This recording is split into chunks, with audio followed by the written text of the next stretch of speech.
Ça, c'est un bleu ultramarine, et c'est la seule couleur que je vais utiliser pour faire une peinture de nuages inspirée de cette photo. Je vais aussi rajouter du blanc et du noir, évidemment, pour contrôler la lumière. Quand j'ai envie de peindre quelque chose, je commence toujours par me balader sur Pinterest. Là, j'ai pas vraiment d'idée, si ce n'est des nuages. Je me laisse un peu porter, ma seule contrainte, un ciel bleu et un joli cumulonimbus. Mais avant de se lancer dans la peinture, un petit point théorique sur la lumière. Quand on peint une scène d'extérieur, on considère que les rayons du soleil sont tous parallèles quand ils nous parviennent sur Terre. Pourquoi ? Eh bien le soleil émet une infinité de rayons qui partent dans tous les sens. Mais il est si loin de nous que quand ils viennent frapper la Terre, on peut considérer qu'ils sont parallèles. Sur notre image, on peut voir la direction du soleil avec les ombres qui sont créées. On a donc une lumière avec cet angle-là à peu près. En termes de couleur, le blanc est très important dans une peinture. C'est la couleur qui reflète le plus l'environnement autour d'elle. Ici, c'est flagrant. On a énormément de rebonds bleus dans la partie ombrée du nuage. On va donc essayer de peindre les nuages en pensant bien à ça. On peut aussi retrouver cette exagération du bleu dans les ombres, dans des tableaux de Claude Monet, ici La femme à l'ombrelle, ou encore dans ceux de Jules Lefebvre, ici Le printemps. Pour cette peinture, je vais utiliser une plaque de médium apprêtée, que vous pouvez trouver dans n'importe quel magasin de beaux-arts. Celle-ci vient de Bosner par exemple. C'est une plaque en bois toute simple avec une couche de gesso par-dessus pour que la peinture accroche. Si vous êtes vraiment débutant, je vous conseille de commencer par des petits formats. Celui-ci est un 24 par 18 cm, qui je trouve est la taille idéale. C'est ni trop grand, ce qui pourrait nous décourager, ni trop petit, ce qui pourrait nous frustrer dans le niveau de détail. Pour ma première couche, j'utilise un médium d'Alkyd. C'est un médium à séchage rapide. Pour cette première couche, elle était quasiment sèche en 24 heures.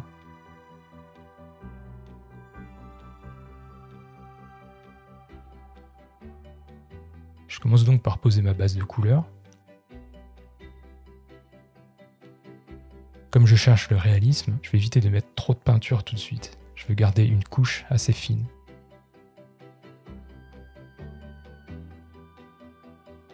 Je fais des petits croisements pour éviter les paquets et avoir une régularité dans l'épaisseur de ma peinture.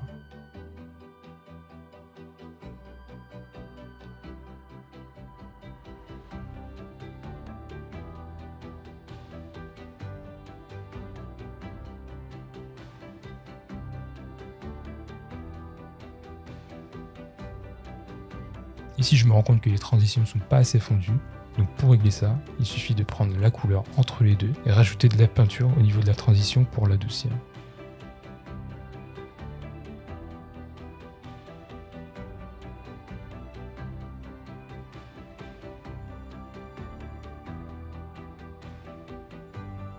Je repasse beaucoup avec mon éventail en faisant une sorte de croisement, ça évite de créer une texture de peinture droite. C'est assez difficile à décrire, c'est comme si vous aviez des traînées verticales au lieu d'un mélange homogène.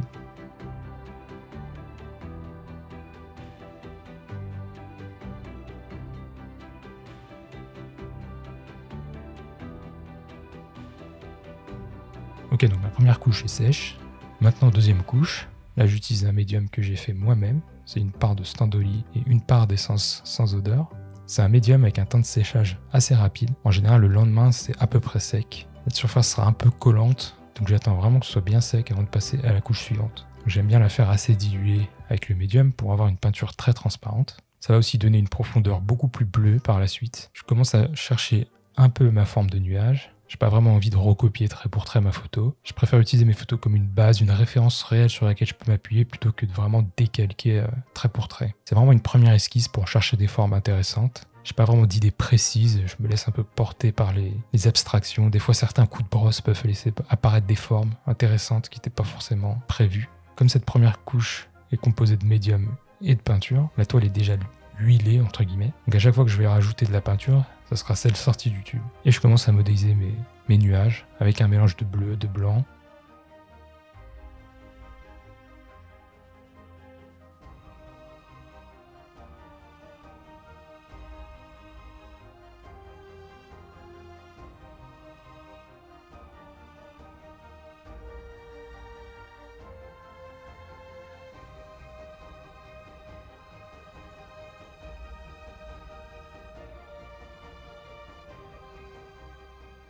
Là, je viens vraiment découper le nuage avec ma lumière pour garder cette ombre que j'ai sur ma référence. J'utilise aussi beaucoup l'éventail pour avoir un rendu très flou, très cotonneux. D'ailleurs, celui-là est un peu trop gros. Ça estompe vraiment trop et sur une trop large quantité.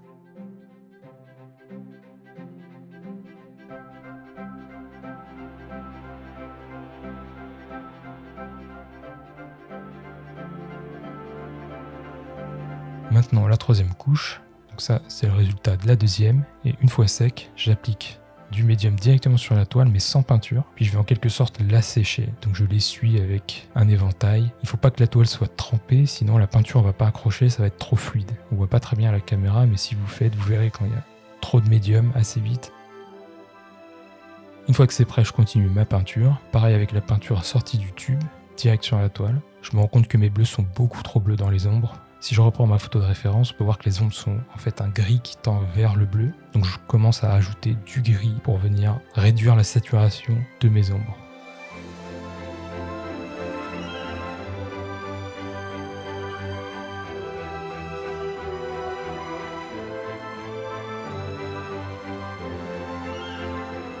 Et je viens rajouter du blanc en sortie de tube pour accentuer le volume.